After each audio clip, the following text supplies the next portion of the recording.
Bonjour tout le monde, je m'appelle Mohamed Benkour, je suis professeur d'enseignement supérieur habilité à la faculté des sciences juridiques, économiques et sociales, Université Ibn Zouhra.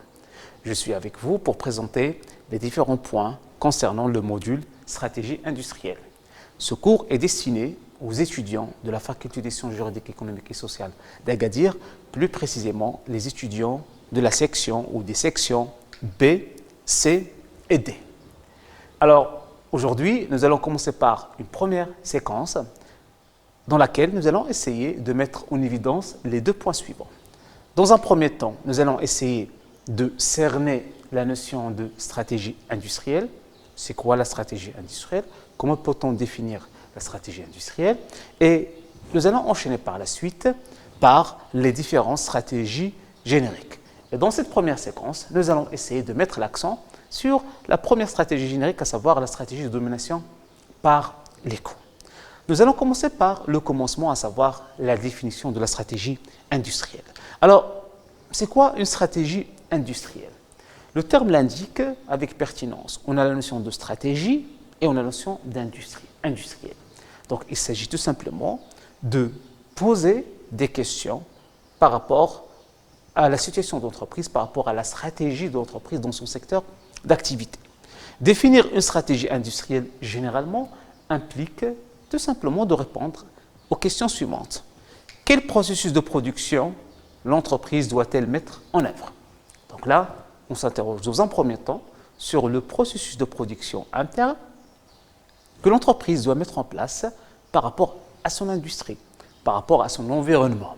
Donc, en quelque sorte, on cherche la compatibilité entre le système de production et les caractéristiques de son contexte ou tout simplement de son industrie. Quel avantage concurrentiel l'entreprise par rapport à cette question? Il s'interroge sur l'avantage qu'il faut développer par rapport à mon processus de production, mes caractéristiques ou les caractéristiques internes de l'entreprise et par rapport aussi aux exigences de l'environnement. Quel avantage concurrentiel? Comment peut-on créer cet avantage concurrentiel? Comment peut-on se positionner dans cet environnement et par la suite, bien sûr, créer, consolider et développer cet avantage concurrentiel? Quelle position concurrentielle dans l'industrie par rapport à laquelle l'entreprise opère? Elle doit bien sûr s'interroger sur sa position. Est-ce que l'entreprise a une position de leader, une position de suiveur ou une position de challenger? Donc, autant de questions auxquelles l'entreprise doit apporter des éclaircissements, doit apporter des éléments de réponse. Donc, si on arrive à répondre à toutes ces questions, on peut déjà dans un premier temps cerner la notion de stratégie industrielle. Donc, par définition, la stratégie industrielle, tout simplement, consiste en l'élaboration d'une planification permettant de créer un avantage compétitif et concurrentiel durable.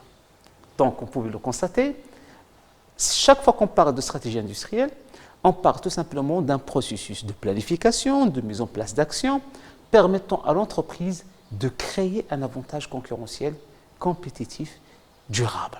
Donc ça, c'est l'objectif principal de la stratégie industrielle. Donc c'est en quelque sorte par rapport à l'environnement, par rapport à l'industrie.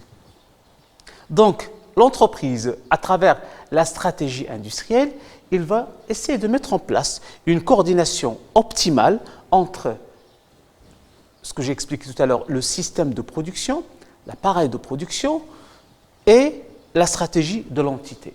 Donc, on essaie tout simplement de trouver un compromis, un équilibre entre notre système, une compatibilité entre notre système de production et l'environnement de l'entreprise. Donc, la stratégie industrielle va permettre à l'entreprise de créer, de concrétiser en fait, voire même de rechercher cet avantage concurrentiel. Donc, rappelez-vous s'il vous plaît de ce point.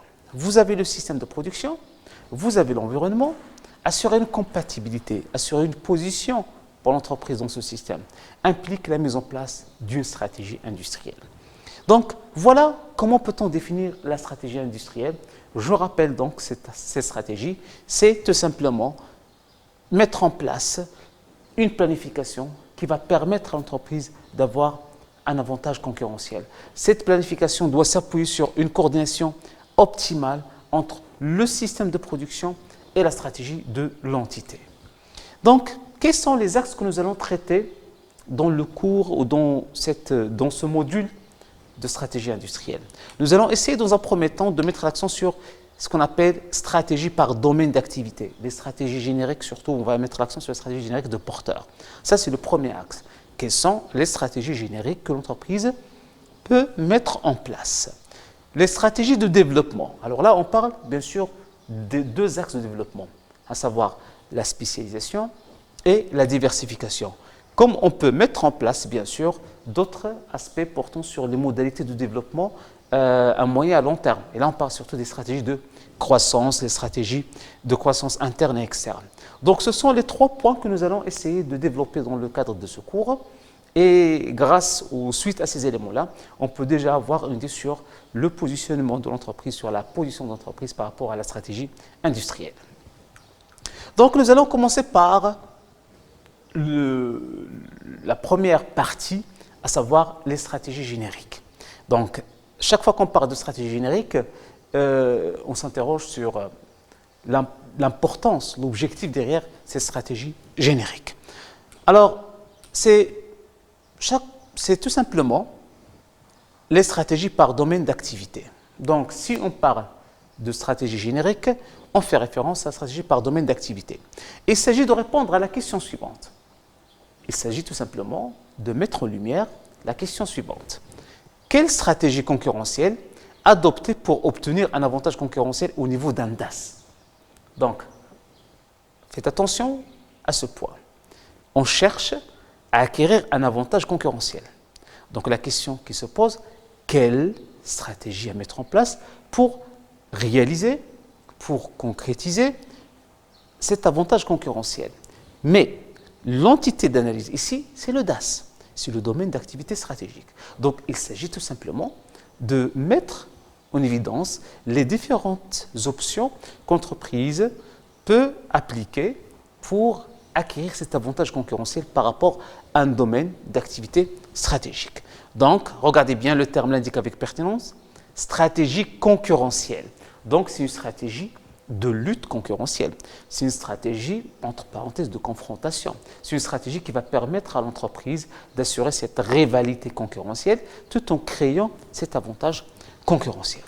Donc, dans ce sens, il y a le point très important qu'il faut d'abord mettre en exergue, à savoir la notion de l'avantage concurrentiel. Alors, l'objectif derrière la stratégie concurrentielle, c'est d'abord constater, créer cet avantage concurrentiel.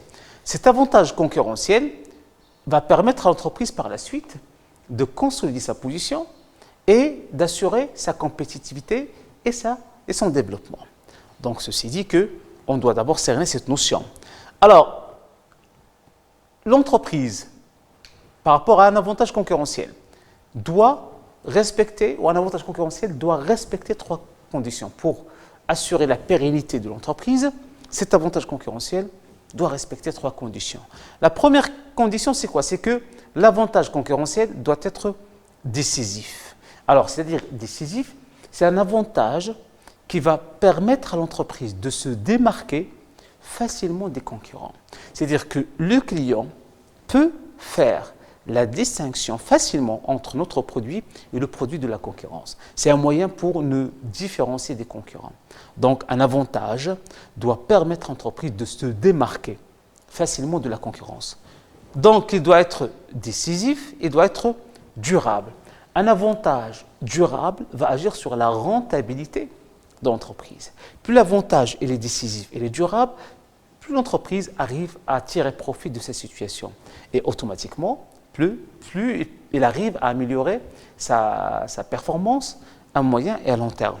Mais aussi, elle doit être défendable. C'est-à-dire que l'entreprise doit défendre son avantage concurrentiel. Parce qu'il ne faut pas oublier que si je crée un avantage concurrentiel, la concurrence va réagir.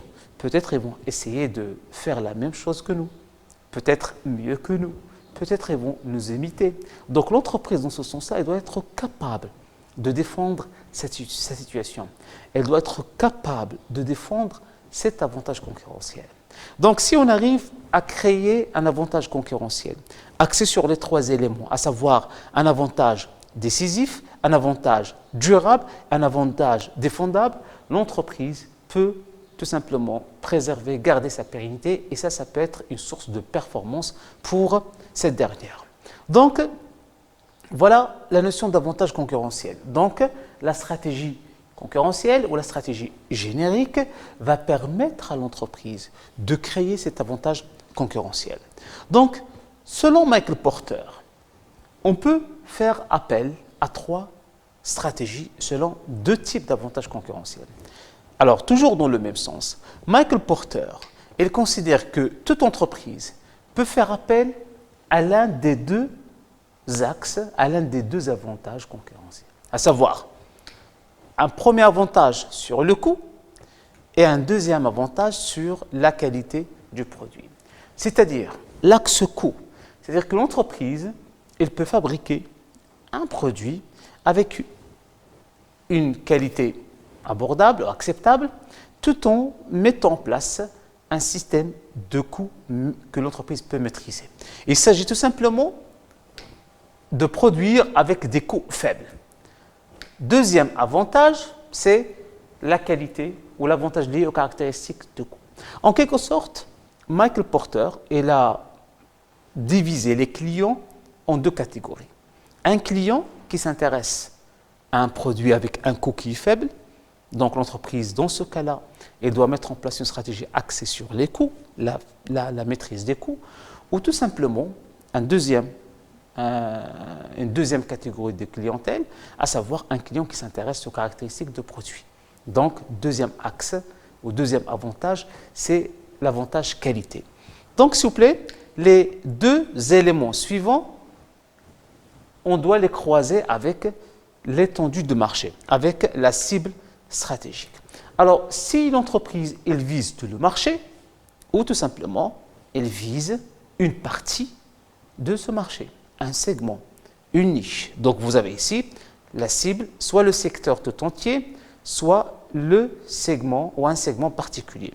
Donc, le fait de croiser l'avantage concurrentiel, l'avantage stratégique et la cible stratégique, l'entreprise peut avoir 3 stratégies possibles. Une première stratégie, à savoir la stratégie de domination par les coûts. Alors, regardez le terme, et le terme l'indique avec pertinence, on domine par les coûts. C'est-à-dire qu'on arrive à produire un bien ou un service avec un coût qui est faible par rapport à notre concurrent ou par rapport à nos concurrents. La différenciation, donc par rapport déjà à la première, l'avantage, c'est le coût. On doit mettre l'accent sur le coût. La deuxième stratégie, à savoir la différenciation, on essaie d'être différent des autres. On essaie de différencier notre produit par rapport à celui des concurrents. Donc, on va mettre l'accent sur le caractère unique du produit, donc les caractéristiques du produit. Mais attention, on est dans une logique de perception client. Donc, on doit jouer sur le jugement et la perception du client. Ce sont les 2 premières stratégies génériques. On les applique dans le cas où on s'intéresse à tout le secteur, tout le marché. Donc, on ne fait pas une segmentation du secteur ou du marché. Troisième stratégie, c'est la concentration, il s'agit de concentration ou de niche. Donc, on l'applique selon, bien sûr, l'entreprise, mais surtout lorsqu'on s'intéresse à un segment particulier. Donc, dans ce cas-là, il peut porter soit sur un avantage coût, soit un avantage qualité. Donc, mais la différence entre la domination par les coûts et la différenciation et la concentration ou niche, c'est que les 2 premières concernent tout le marché, portent sur tout le marché, alors que la dernière porte sur un segment particulier. Donc, selon Porter, les 3 stratégies sont susceptibles de créer un avantage concurrentiel pour l'entreprise. Alors, comme vous le constatez, on a 2 grandes tendances par rapport à ces 2 stratégies. Soit une tendance en termes de volume, soit une tendance en termes de niche. Donc, soit on va mettre l'accent sur la notion de part de marché, volume, soit la notion de niche, segment. Nous allons essayer de mettre l'accent sur la notion, sur la stratégie de domination par les coûts comme étant une première stratégie générique. Alors, comme vous pouvez le constater, il y a la domination, il y a la notion de coût. Donc, il s'agit tout simplement de mettre en place une stratégie qui va permettre à l'entreprise de se positionner dans le marché en produisant un bien, mais avec un prix faible par rapport aux concurrents, par rapport aux autres acteurs. Donc là, l'entreprise doit s'appuyer sur une maîtrise des coûts en interne. Donc, je vais construire un avantage concurrentiel en minimisant les coûts complets. Donc, tout simplement, si je minimise les coûts complets, je peux produire un bien, offrir un bien avec un coût ou un prix qui est faible par rapport, bien sûr, à la concurrence. Donc, la logique de cette stratégie est la suivante. J'augmente le volume, j'augmente la capacité de production, j'augmente la quantité de production. Et si j'augmente la quantité de production, et avec un produit qui est moins cher, je peux, bien sûr, améliorer mes parts de marché. Donc, j'augmente mes parts de marché. En augmentant les parts de marché, l'entreprise va être rentable. Donc là, on va agir sur la notion de rentabilité. Donc, comme vous pouvez le constater, le mot magique ici, c'est la notion de volume, la notion de quantité. Mais on ne peut pas parler de quantité si on n'arrive pas tout simplement à maîtriser et à minimiser les coûts complets. Donc, comment peut-on définir la stratégie de domination par les coûts? Voilà une définition proposée dans ce sens. Il s'agit de proposer pour un prix réduit, un prix faible, une offre dont la valeur perçue est égale ou supérieure à celle des concurrents. Donc, regardez bien, vous avez ici la notion de prix réduit, donc un prix qui est moins cher que la concurrence, mais avec une valeur perçue égale ou supérieure à celle de la concurrence. Donc là, le client va faire appel à un processus de comparaison et va comparer notre produit avec celui des concurrents. Et dans ce cas-là, il va bien sûr se pencher en termes d'actes de consommation en faisant le choix de notre produit parce que c'est lui qui est le moins cher. Donc faites attention, chaque fois qu'on parle de domination par les coûts, je dois fabriquer, produire un bien, un produit avec bien sûr un coût qui est faible, qui va me permettre tout simplement par la suite de se positionner comme étant l'acteur le moins cher sur le marché. Donc, quelles sont les sources de domination par les coûts? Parce que la question qui se pose à ce niveau-là, si je veux mettre en place une telle stratégie, quels sont les éléments sur lesquels je peux m'appuyer pour atteindre ce niveau de maîtrise de coûts complets et par la suite minimiser ces coûts complets? Donc, en fait, on peut faire appel à trois grands axes. D'abord, l'économie d'échelle, l'effet d'expérience et l'innovation. Nous allons commencer par le premier point, à savoir l'économie d'échelle. Alors, comme vous savez, lorsqu'on parle d'économie d'échelle, le principe il est simple. C'est que chaque fois que l'entreprise augmente sa production, le coût unitaire, le coût par produit baisse. Donc, automatiquement, si on fait référence à cette relation de cause à effet, j'augmente la capacité de production, j'augmente le volume de production, automatiquement, le coût par produit baisse. Donc, c'est une solution qui va permettre à l'entreprise de réduire, de minimiser les coûts complets. Donc, regardez bien, l'économie d'échelle correspond tout simplement à la baisse des coûts de production en rapport avec l'augmentation de volume de production. Volume augmente, le coût baisse. Ça, c'est la relation cause à effet lorsqu'on parle d'économie d'échelle. Donc, cette baisse, elle est due tout simplement aux frais fixes, ce qu'on appelle les coûts fixes. Étant donné que les coûts fixes, automatiquement, le coût unitaire va baisser par la suite. Donc, généralement, l'économie d'échelle va agir sur, ou va permettre à l'entreprise d'avoir ce qu'on appelle une taille critique. Une taille qui va lui permettre de négocier avec l'ensemble de ses partenaires. Là, on parle de l'effet de taille. Alors, l'effet de taille va permettre à l'entreprise d'être en position de force par rapport à ses fournisseurs en termes de négociation de prix. Donc, l'économie d'échelle, on augmente notre capacité en termes de production, et pour augmenter la capacité en termes de production, on peut agir sur notre capacité d'approvisionnement, et plus notre capacité d'approvisionnement est très importante, plus on peut se positionner en force par rapport à nos fournisseurs. Deuxième, après l'économie d'échelle, deuxième source sur laquelle l'entreprise peut s'appuyer, c'est l'effet d'expérience. Chaque fois qu'on parle d'effet d'expérience, on parle de productivité.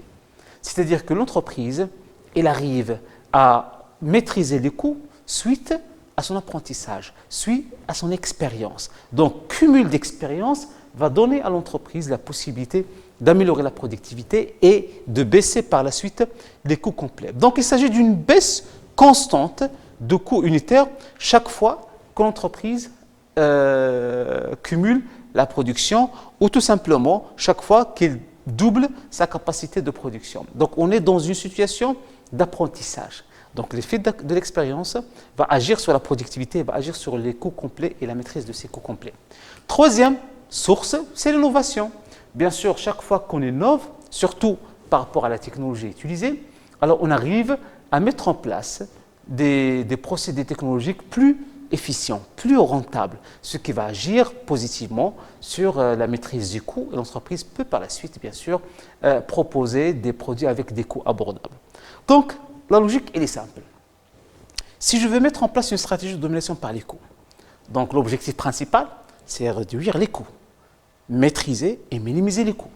Et pour maîtriser et minimiser les coûts, je dois d'abord se pencher sur les sources de domination par les coûts, les sources de maîtrise du coût. Il y a la notion de l'économie d'échelle, la capacité, la quantité, volume de production. Il y a deuxième aspect à savoir l'expérience, l'apprentissage et bien sûr l'innovation et le progrès technologique. Donc, il faut savoir une chose par rapport à cette stratégie. Il y a trois éléments très importants qu'il ne faut pas négliger. Premièrement, chaque fois que l'entreprise essaie de mettre en place une telle stratégie, doit vérifier la relation, le lien entre l'augmentation de la production et la baisse du coût unitaire. Donc voilà, soi-disant, premier point de contrôle.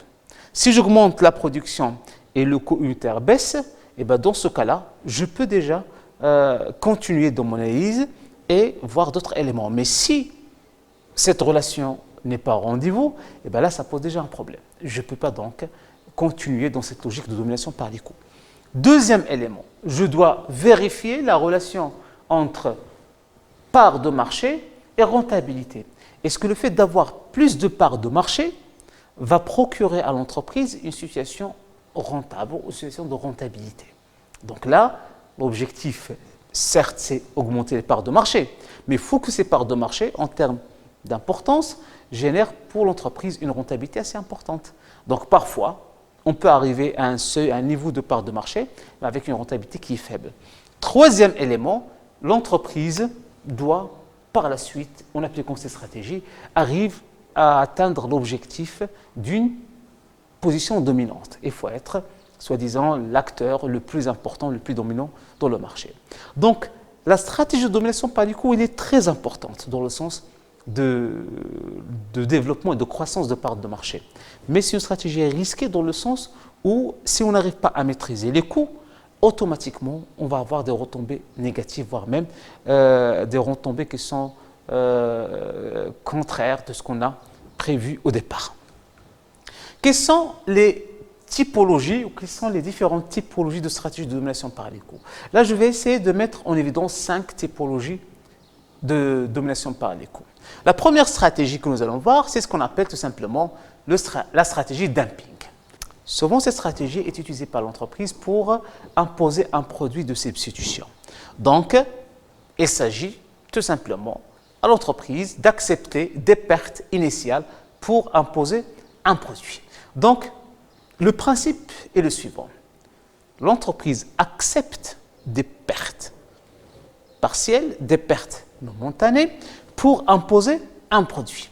Donc, on va vendre provisoirement un produit avec un prix qui est inférieur au coût de revient. Donc, l'objectif, c'est quoi? C'est d'acquérir au maximum des parts de marché. Généralement, cette stratégie, on l'applique dans la période de lancement. Donc, l'objectif, c'est acquérir plus rapidement possible les parts de marché nécessaires à ce que l'entreprise se positionne dans son marché. Donc, c'est quoi la stratégie de dumping? On a le coût de revient. Bien sûr, l'entreprise doit vendre son produit avec un prix souvent supérieur au coût de revient. C'est normal pour réaliser une marge bénéficiaire. Mais dans le cas de la stratégie de dumping, l'entreprise va vendre son produit avec un prix qui est inférieur au coût de revient. Donc, l'objectif, c'est quoi? C'est acquérir rapidement des parts de marché. Donc, il ne faut pas oublier que c'est une stratégie provisoire parce que l'entreprise doit avoir une très bonne assise financière pour continuer à appliquer une telle stratégie. Alors, souvent appliquée dans le cas des produits de substitution. Deuxième stratégie, c'est la stratégie de domination. Alors, là, l'entreprise, elle essaie de quoi? Regardez bien la relation entre le coût et le prix. Donc, l'entreprise, chaque fois que le coût baisse, l'entreprise réduit le prix, baisse le prix aussi. Donc, automatiquement, la baisse du coût, ça se répercute sur le prix du produit. Donc, c'est répercuter la baisse des coûts dans la baisse des prix. Donc, l'entreprise, elle va essayer tout simplement de garder presque même marge bénéficiaire. Cette stratégie est une bonne stratégie dans le cas des entreprises qui sont en lutte ou en guerre de prix. Donc, on essaie de minimiser les coûts de façon continue et chaque fois que je baisse le coût, je baisse le prix. Je maintiens une marge bénéficiaire, ça c'est sûr, mais là, il faut qu'il y ait une relation proportionnelle en termes, bien sûr, d'évolution. Troisième stratégie, ce qu'on appelle la stratégie d'ombrelle. Alors là, c'est quoi la stratégie d'ombrelle? C'est que l'entreprise, le coût va baisser, le coût de production va baisser, mais le prix va rester le même.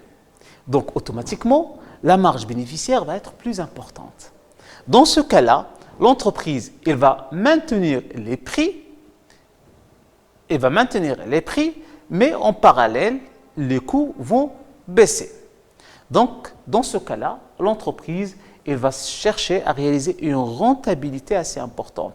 Et cette rentabilité va tout simplement être une source de financement des investissements et des projets de l'entreprise. Donc, il s'agit de maintenir les prix initiaux au lieu de faire évoluer les prix en parallèle avec les coûts pour accroître les marges. Donc, les coûts baissent et le prix reste le même. Quatrième stratégie, c'est la stratégie de rattrapage. Alors, il a presque le même principe que la stratégie de dumping, sauf que la stratégie de dumping, souvent on l'applique en phase de lancement et souvent pour les produits de substitution. Mais dans ce cas-là, l'entreprise, elle essaie de sacrifier ses marges bénéficiaires, d'acquérir le maximum de parts de marché le plus rapidement possible en proposant un produit avec un faible coût, avec un faible prix. Mais ce qu'il faut retenir, c'est quoi? C'est que le prix de vente dans ce cas-là est inférieur au coût de revient. Donc l'entreprise réalise des pertes. C'est une situation provisoire, ça c'est sûr. Encore une fois, il faut savoir une chose, c'est que l'entreprise doit avoir une bonne assise financière. En absence d'une bonne capacité, une bonne assise financière, l'entreprise risque tout simplement de perturber sa trésorerie, ses budgets et par la suite, ça peut être une menace assez significative pour cette dernière. Donc, la stratégie de rattrapage, c'est acheter ou acquérir des parts de marché en abaissant les prix sur les coûts. C'est clair. Donc, je propose un produit avec un prix inférieur au coût. Pour conquérir les parts de marché, l'entreprise est amenée à sacrifier ses marges, à vendre à des prix inférieurs que ceux de la concurrence et se vend inférieur à ses propres coûts. Donc, voilà la logique en fait de la stratégie de rattrapage. Dernière stratégie, c'est ce qu'on appelle la stratégie d'abandon ou de retrait. Alors, c'est clair, c'est le fait qu'entreprise elle essaie de se retirer du marché en rentabilisant les investissements. C'est-à-dire, dans le cas où l'entreprise n'arrive pas à avoir une position concurrentielle favorable, il n'arrive pas à se positionner dans son marché, il n'arrive pas à améliorer ses parts de marché. Donc, automatiquement, toutes les stratégies qu'il a déjà mises en place n'ont pas permis à cette dernière d'atteindre l'objectif stratégique souhaité. Donc, qu'est-ce qu'il faut faire? Il faut assurer un retrait par la suite. Donc, dans ce cas-là, l'entreprise va décider de se retirer progressivement du marché tout en rentabilisant au maximum les investissements réalisés. Alors, dans ce cas-là, bien sûr, l'entreprise elle essaie de se retirer progressivement dans le marché, du marché plutôt, et va essayer de rentabiliser les investissements déjà réalisés. Et dans ce cas-là, elle peut par la suite proposer son produit avec un prix faible par rapport à la concurrence. Donc voilà comment les différentes stratégies sont positionnées selon le cycle de vie de produits. Donc généralement, au départ, l'entreprise peut appliquer soit une stratégie de dumping pour attirer ou maximiser ses parts de marché, ou une stratégie de rattrapage. L'objectif, c'est quoi? C'est acheter les parts de marché. Donc on essaie d'acheter les parts de marché. Donc automatiquement, le prix est souvent inférieur au coût. Vous avez ici les coûts et vous avez les prix. Deuxième élément, la stratégie d'ombrelle. Donc, on essaie de quoi? Maintenir les prix pour accroître la marge. Voilà, s'il vous plaît. Donc, le coût baisse, mais on maintient le prix. Alors là, le prix, on ne le change pas. Les marges bénéficiaires pour l'entreprise vont augmenter. Et si les marges bénéficiaires augmentent, on peut utiliser cet argent pour financer d'autres investissements. Troisième stratégie, domination. Alors dans ce cas-là, on essaie de réduire le prix par rapport au coût. Regardez bien, le coût ou les coûts baissent et en même temps, les prix baissent. Et la stratégie d'abandon, c'est dans le cas où l'entreprise, elle quitte le marché, elle essaie de maximiser, rentabiliser ses investissements par rapport à ce marché. Donc s'il vous plaît, voilà les différentes stratégies de domination par les coûts qu'une entreprise peut mettre en place pour créer cet avantage concurrentiel axé sur le coût, pour se positionner dans le marché comme étant un acteur qui est très important dans le sens de domination par les coûts. Mais cette stratégie, en dépit de son importance, elle représente quand même quelques risques. Alors le premier risque, c'est quoi? C'est le progrès technologique. Alors, le progrès technologique, parfois, peut annuler tous les efforts ou tous les éléments positifs qu'on a acquis suite aux anciens investissements. C'est-à-dire que le progrès technique, il annule les investissements passés ou l'apprentissage. Une nouvelle technologie va pousser l'entreprise à mettre en place un système de développement de compétences. Donc, notre apprentissage, il est mis en jeu dans ces situations. Deuxième élément, la capacité d'apprentissage et d'imitation des derniers entrées sur le secteur. Dans le cas où il y a de nouveaux entrants sur le marché, l'entreprise va constater que ces acteurs peuvent reproduire le même schéma que le vôtre. Et dans ce cas-là, on risque tout simplement de perdre cette notion de différenciation en termes de coût. Alors, aussi un élément très important, c'est la notion de rigidité de l'entreprise. Il y a des entreprises qui ne sont pas prêtes à écouter leurs clients. Alors le client réclame un produit de bonne qualité, un produit avec un bon rapport qualité-prix, et il devient de plus en plus, ou plutôt de moins en moins intéressé au prix. Et dans ce cas-là, l'entreprise doit mettre en place une stratégie axée sur cette combinaison qualité et produit, qualité de produit et prix du produit.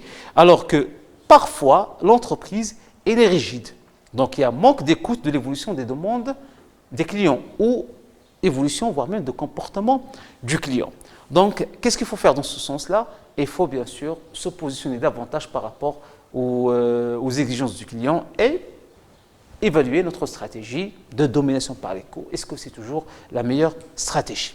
Donc, il y a aussi des pertes liées à des guerres des prix. La guerre des prix, ça signifie quoi? C'est une lutte, c'est sacrifier les marges. Et lorsque l'entreprise n'a pas une bonne situation financière, une bonne assise financière, elle risque tout simplement de quitter le marché à terme. Et là, ce n'est pas une bonne chose pour la structure, pour l'entreprise. Parfois aussi, il y a la notion des négociations de distributeurs.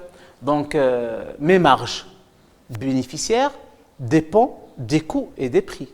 Mais les coûts, parfois, sont influencés par l'existence d'un bon système de distribution, les distributeurs. Donc, ils vont exiger aussi les règles de jeu dans ce sens. Donc, si je ne maîtrise pas mon circuit de distribution et les différents intervenants en amont et en aval, je risque tout simplement de perdre en termes de part de marché parce que l'avantage coût ne sera plus important à ce niveau-là. Sans oublier aussi qu'il y a aussi des risques liés à la société, des risques liés à la politique et aux tendances des politiques gouvernementales dans ce sens. Et là, l'entreprise aussi doit prendre en considération l'environnement macro par rapport à l'évolution et par rapport aux scénarios et tendances de ce dernier. Donc, s'il vous plaît, voilà l'ensemble des éléments sur lesquels l'entreprise doit s'appuyer pour mettre en place une stratégie de domination par les coûts. Comme je l'ai dit, c'est une bonne stratégie. C'est une stratégie qui va permettre à l'entreprise de maximiser ses parts de marché, d'être rentable, mais c'est une stratégie qui est très fragile parce qu'il y a plusieurs éléments qui risquent de perturber cet équilibre. Je peux citer à titre d'exemple le progrès technologique, la délocalisation, les possibilités d'imitation et même le changement des tendances, voire même des préférences de consommateurs. Merci.